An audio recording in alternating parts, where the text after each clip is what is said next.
मात्र नमाज पठण करत असताना गर्दी झाली त्यावर तक्रार करतात. आबू आझमी ही महाराष्ट्राला लागलेली कीड आहे. सातत्याने महाराष्ट्रातलं वातावरण कशा पद्धतीने खराब होईल, कायम हिंदू मुस्लिम राजकारण करायचं.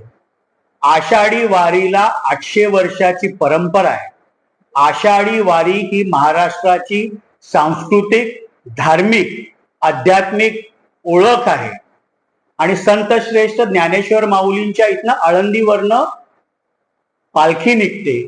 संत तुकाराम महाराजांच्या इथनं देहू इथनं ती पालखी निघते. करोडो लाखो वारकरी पायी प्रवास करून पंढरपूरला विठुरायाच्या दर्शनासाठी जातात. मुस्लिम समाजाचे देखील अनेक बांधव हे त्या वारीमध्ये सहभागी होतात, चालत जातात आणि वारीमध्ये सेवा देतात. त्यामुळे आबू आझमी कायम प्रक्षोभक वक्तव्य करतात. त्यांच्यावर कडक कारवाई महाराष्ट्र सरकारने केली पाहिजे.